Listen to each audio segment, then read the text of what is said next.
मेरे चैनल में आपका स्वागत है और दोबारा स्वागत है। आज मैं एनिमे हानाकीमी के एपिसोड 3 की व्याख्या करने वाली हूँ। कृपया अंत तक जुड़े रहें। हमारा सुनहरे बालों वाला लड़का नाकात्सु मिजुकी को शावर में होने की कल्पना कर रहा है। और ये सब तब जब वो खुलेआम कहता है कि उसे लड़कियां पसंद है। अब हकीकत में लौटते हैं। क्लास चल रही है, शिक्षक पढ़ा रहे हैं, लेकिन देखते हैं कि मिजुकी और नाकात्सु दोनों क्लास के बीच ही ऊँघ रहे हैं। नतीजा साफ है, दोनों को डिटेंशन भेज दिया जाता है।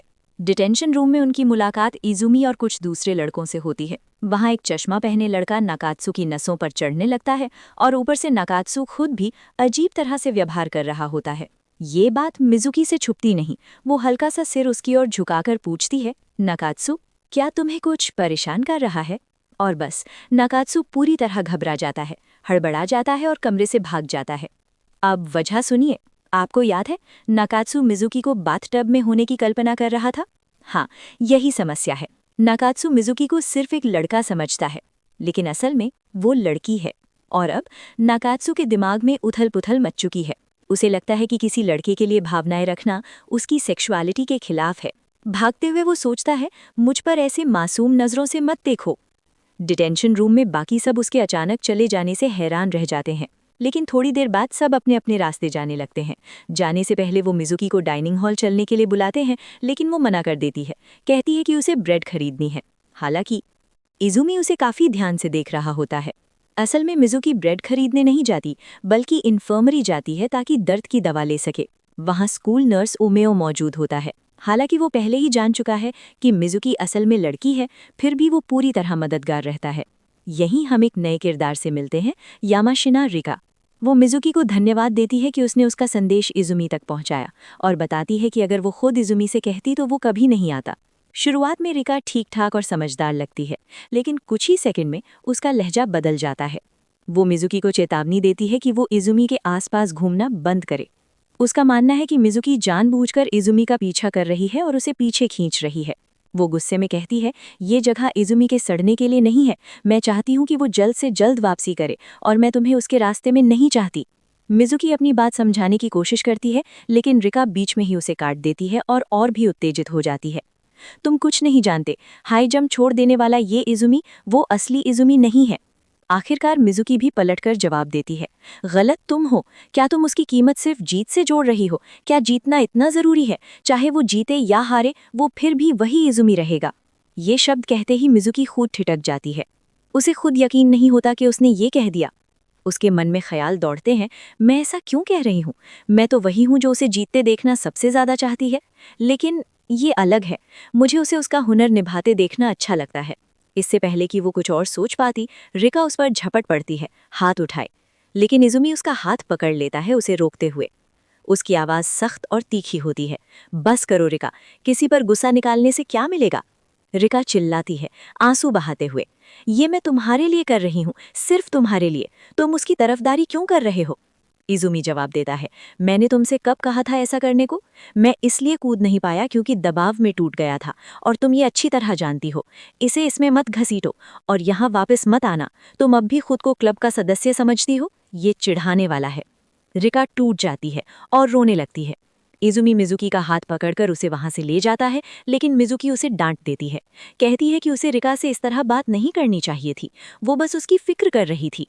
कुछ समय बाद मिजुकी को अमेरिका से एक पार्सल मिलता है और कुछ लड़के उसका पीछा करते हुए उसे देखते हैं। वो अपने डॉर्म रूम की ओर बढ़ती है और वहां देखती है कि नाकात्सु किसी वजह से उसके दरवाजे के बाहर चक्कर लगा रहा है, आगे पीछे टहलते हुए, हाथ में कुछ पकड़े हुए। जब मिजुकी उससे पूछती है तो वो बस इतना कहता है, मेरी माँ ने कुछ मिठाइयाँ भेजी हैं तो मैंने सोचा तुम्हारे साथ बांट लूं। मिजुकी खुशी से झूम उठती है और नाकात्सु मन ही मन सोचता है कि वो कितना क्यूट है। वो खुद को रोक नहीं पाता और मिजुकी पर दिल खोलकर लट्टू हो जाता है। थोड़ी देर बाद सब उसके डॉर्म रूम में आ जाते हैं और डोरायाकी खाते हैं, वही मिठाई जो नाकात्सु लाया था। बाकी लड़के मिजुकी से जोर डालते हैं कि वो अमेरिका से आया पार्सल खोले। जब वो खोलती है तो उसमें रोजमर्रा की कुछ चीजें निकलती हैं, लेकिन तभी चश्मा पहनने वाला लड़का पार्सल के अंदर से उसकी सुनहरे बालों वाली दोस्त जूलिया की फोटो निकाल लेता है। ये देखते ही नाकात्सु अचानक जलन में मिजुकी का हाथ पकड़ लेता है और हकलाते हुए पूछता है, तुम्हारी कोई गर्लफ्रेंड है? मिज़ुकी हंसते हुए जवाब देती है, नहीं, वो बस मेरी सबसे अच्छी दोस्त है। नाकात्सु को थोड़ी राहत मिलती है, लेकिन उसके मन में ख्याल आता है, मैं इतना गर्म क्यों हो रहा हूँ? ये एहसास शायद कुछ और है। हाँ, ज़रूर कुछ और ही होगा, कुछ अलग। उसी समय एक और लड़का उसके बड़े भाई की ओर से आया पार्सल खोल देता है, जिसमें एक ड्रेस होती है। मिज़ुकी घबरा जाती है, उसे झपट कर छीन लेती है और बेतुके बहाने बुदबुदाने लगती है। इसी बीच इज़ूमी कमरे में आता है, पूरी तरह मिज़ुकी को नज़रअंदाज करते हुए। वो अब भी उससे नाराज़ है। बाद में मिज़ुकी अपनी सबसे अच्छी दोस्त जूलिया से फ़ोन पर बात करती है। जूलिया की बातें उसका मन थोड़ा हल्का कर देती हैं। मिज़ुकी तय करती है कि वो इज़ूमी के साथ रिश्ता बिगड़ने नहीं दे सकती, उसे कुछ करना होगा। वो दृढ़ निश्चय के साथ खड़ी होती है और अपने लिए एक मिशन तय करती है, इज़ूमी से फिर से दोस्ती करना। ठीक उसी समय इज़ूमी अंदर आता है। मिज़ुकी मौका देकर उससे छोटी छोटी बातें करने की कोशिश करती है, लेकिन इज़ूमी उसे साफ तौर पर नज़रअंदाज कर देता है और सोने चला जाता है। अगले कुछ हफ्तों तक वो कोशिश करती रहती है, लेकिन कुछ भी काम नहीं करता। इस बीच नाकात्सु मुंह फुलाए बैठा रहता है। वो मिज़ुकी को इज़ूमी के पीछे भागते नहीं देख पा रहा और उसकी जलन बढ़ती जा रही है। क्लास में दोस्तों के साथ बैठे हुए उसका दोस्त नोए कहता है, इज़ूमी को सब भूलकर मिज़ुकी से सुलह कर लेनी चाहिए। नाकात्सु अचानक उसका कॉलर पकड़ लेता है और चिल्लाता है, तो क्या कह रहा है? क्या उन दोनों की लड़ाई हुई है? नोए सिर हिलाता है। नाकात्सु उसका कॉलर छोड़ देता है और बुदबुदाते हुए चला जाता है। तो यही बात थी, मैं बेकार में ही रूठा बैठा था। उसका मूड थोड़ा ठीक हो जाता है और वो दौड़ता हुआ कहता है, माफ करना, मुझे तुम पर शक नहीं करना चाहिए था, तुम मेरी सबसे अच्छी दोस्त हो। और वो खुद को उसका बेस्ट फ्रेंड घोषित कर देता है। इधर नोए और चश्मा पहनने वाला लड़का बात करते हैं कि क्लब टीम के कप्तानों ने मिज़ुकी को परेशान करना बंद कर दिया है। लेकिन उसी समय एक आदमी मिज़ुकी का पीछा कर रहा होता है। उसका मकसद मिज़ुकी से बदला लेना है। स्टॉकिंग के दौरान मिनामी उससे टकराता है, लेकिन उसे कुछ अजीब नहीं लगता। वो मिज़ुकी को जाते हुए देखता है और बुदबुदाता है, अफसोस वो लड़का है। तभी उमेओ उसके पीछे आता है, जो मिनामी का मामा है। मिनामी बताता है कि उसकी माँ यानी उमेओ की बड़ी बहन ने कुछ सामान उमेओ को देने के लिए भेजा था, लेकिन वो उसे अपने डॉम में भूल गया। वो उसे लेने चला जाता है। 5 दिन बीत जाते हैं, लेकिन मिज़ुकी और इज़ूमी के बीच कोई सुधार नहीं होता। इज़ूमी आता है, लेकिन उसके हर सवाल का जवाब बस एक एक वाक्य में देता है। अचानक मिज़ुकी कह देती है, ये तो बिल्कुल नए नवेले पति पत्नी की लड़ाई जैसा है। ये सुनते ही इज़ूमी उसे दीवार के पास दबा देता है, एक हाथ दीवार पर टिकाकर, और गुस्से में कहता है, तुम क्या कर रही हो? ऐसे मजाक क्यों कर रही हो? क्या तुम्हें लगता है मैंने रिका पर क्यों चिल्लाया था? क्या तुम जरा भी सोचती हो? मिज़ुकी टूट जाती है और नीचे बैठ जाती है। इज़ूमी वहां से चला जाता है और रास्ते में नाकात्सु से टकराता है। नाकात्सु समझ जाता है कि वो उसी डॉम से निकल रहा है जहां मिज़ुकी और इज़ूमी दोनों रहते हैं। वो दौड़कर अंदर जाता है और मिज़ुकी को जमीन पर गिरी हुई पाता है। पूछने पर मिज़ुकी जबरदस्ती मुस्कुराते हुई कहती है, मैंने फिर गड़बड़ कर दी, लगता है मुझे उसे नाराज करने की आदत ही है। और फिर वो रोने लगती है। उस पल नाकात्सु उसे गले लगाना चाहता है, लेकिन खुद को रोक लेता है और बस उसके सिर पर हाथ फेरता है। उधर इज़ूमी गुस्से में दीवार पर मुक्का मारता है और अपने कमरे में लौटता है, जहां वो देखता है कि नाकात्सु मिज़ुकी को सांत्वना दे रहा है। नाकात्सु उससे कहता है कि वो उस पर भरोसा कर सकती है और वो हमेशा उसके लिए मौजूद रहेगा। इज़ूमी ये सब सुन लेता है। उसके हाथ में पकड़ा मीठा ड्रिंक कसकर दब जाता है। वो उसे मिज़ुकी के लिए लाया था, शायद माफ़ी मांगने के लिए, लेकिन वो अंदर नहीं जाता। वो जा नहीं पाता और चुपचाप चला जाता है। अगले दिन नाकात्सु इज़ूमी के पास जाता है और उसे अपने पीछे आने को कहता है, बात करने के इरादे से।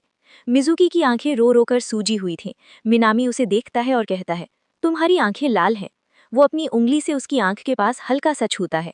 अगर कुछ हुआ हो तो चाहो तो मुझे बता सकती हो। उधर नाकात्सु इज़ूमी को छत पर ले जाकर रेलिंग से धक्का देता है और चिल्लाता है, तुम मिज़ुकी के बारे में क्या महसूस करते हो? इज़ूमी मुंह फेर कर कहता है, ये तुम्हारा मामला नहीं है। नाकात्सु दांत बींचकर चिल्लाता है, बिल्कुल मेरा मामला है, और उसका कॉलर पकड़ते हुए मन ही मन सोचता है, मुझे फर्क नहीं पड़ता अगर वो लड़का है, अगर इससे मिज़ुकी को फिर कभी रोना न पड़े तो मैं गे भी बन जाऊंगा। इज़ूमी कहता है, तुम कुछ नहीं जानते, दखल देना बंद करो। तभी वो नीचे देखता है और मिज़ुकी को मिनामी के साथ देख लेता है। वो नाकात्सु को धक्का देकर नीचे भागता है, बड़बड़ाते हुए, हर किसी में उसी औरत बात से उलझना था, बेवकूफ। नाकात्सु भी पीछे जाता है, लेकिन तब तक दोनों जा चुके होते हैं। तभी वही स्टॉकर आदमी दिखाई देता है। उसे पता होता है कि वे कहाँ गए हैं। वो घमंड से कहता है कि वो नहीं बताएगा, लेकिन जब गुस्से में इज़ूमी उसका कॉलर पकड़ता है तो वो डरकर सच उगल देता है। वो स्टूडेंट काउंसिल रूम गए हैं। इज़ूमी नाकात्सु से कहता है कि वो उस आदमी पर नजर रखे, क्योंकि उसने मिज़ुकी की शकी तस्वीरें ली थीं, और खुद स्टूडेंट काउंसिल रूम की ओर दौड़ता है। वो बिना दस्तक दिए दरवाजा खोलता है। अंदर मिजुकी और मिनामी चाय पी रहे होते हैं। मिनामी उठकर माफी मांगते हुए चला जाता है, लेकिन जाते जाते आंख मारकर फुसफुसाता है, हमारी कीमती आइडल को परेशान करना बंद कर दो। इजुमी मिजुकी की ओर बढ़ता है और कहता है, मिजुकी, क्या मैंने तुम्हें कभी बताया है कि मैंने हाई जंप क्यों छोड़ा था? मिजुकी सिर हिलाकर मना करती है। इजुमी समझाता है, डिस्ट्रिक्ट क्वालिफायर्स एक खास प्रतियोगिता होती है। वहाँ अच्छा प्रदर्शन करने पर मशहूर एथलेटिक स्कूल की सिफारिश मिलती है। मिडिल स्कूल में मुझे लगा था यही मेरा मौका है, लेकिन जब मैं रिका को बचाने गया तो एक पल के लिए हिचक गया। उसी पल दबाव में टूट गया। इसीलिए मैं फिर से कूदना चाहता हूँ, मैं हारना नहीं चाहता। ये सुनते ही मिजुकी रो पड़ती है। इजुमी उसे गले लगाता है और बुदबुदाता है, बेवकूफ लड़की,